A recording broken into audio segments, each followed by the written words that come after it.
Bonjour, c'est Cyril du blog apprendreviteetbien.com. Dans cette vidéo, on va parler des différentes façons de prendre des notes, notamment de la prise de notes classique, linéaire et de la prise de notes sous forme de carte mentale, appelée aussi mind map. Je ne vais pas m'étendre 2 heures sur la prise de notes linéaire.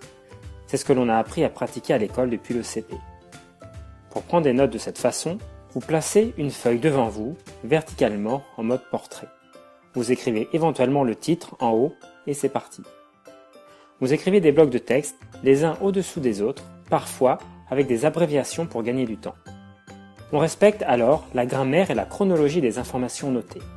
On va utiliser des mots pour former des phrases que l'on va grouper en paragraphes. Le gros problème avec cette façon de faire, c'est que les idées clés, les informations réellement importantes, sont noyées dans un océan de mots. Du coup, il faut parfois relire plusieurs fois ces notes pour s'y retrouver. Il est nécessaire, des fois, de réaliser une synthèse de ses propres notes, de faire des notes sur ses notes.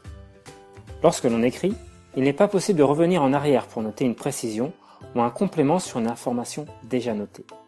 De même, il s'avère difficile de créer du lien entre les informations pour clarifier le tout et faire émerger une meilleure compréhension globale. Passons maintenant à la prise de notes sous forme de mind map. Dans ce cas, le sujet est placé au centre de la feuille. Celle-ci est placée à l'horizontale en mode paysage pour respecter le fonctionnement naturel de nos yeux. Nous avons en effet un champ de vision plus large que haut. À partir de ce cœur de carte, on va faire émerger des branches sur lesquelles on va poser à la fois des mots-clés et des pictogrammes. La structure de la carte est irradiante, c'est-à-dire que les informations les plus importantes se trouvent près du centre. Plus on se déplace vers la périphérie de la carte, plus on rentre dans le détail du sujet. De cette façon, il est très facile de garder une vision globale du sujet et de créer du lien entre les différentes informations. Le grand intérêt de la carte mentale, pour la prise de notes, c'est la spatialisation de l'information. Sur une carte, on va distribuer et organiser l'information sur l'ensemble de la feuille en suivant une méthodologie simple et efficace. Le gros avantage de la spatialisation de l'information, c'est que l'on peut faire des bonds à la fois dans le temps et dans l'espace. On peut faire des bonds dans le temps, car pendant la prise de notes, il est très facile de revenir en arrière pour annoter une branche avec une précision ou de créer un lien entre deux branches. Le style du mind mapping est à la fois global et précis. Global, car comme je l'ai déjà dit, on peut garder en permanence une vue globale du sujet et comprendre les grandes interactions entre les différents éléments de la carte.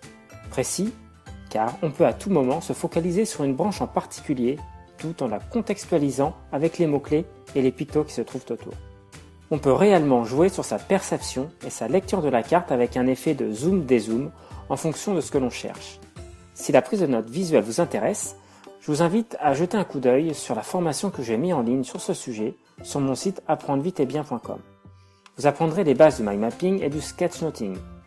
Mais plus que de technique, vous trouverez dans cette formation une stratégie de prise de notes adaptable en fonction de vos besoins et de vos objectifs. Que ce soit pour réaliser un compte-rendu, mémoriser des cours, ou simplement garder une trace écrite et facilement exploitable d'une conférence ou d'un livre par exemple. Vous trouverez le lien vers cette formation sous la vidéo. Quant à moi, je vous dis à très bientôt dans une prochaine vidéo. Bientôt.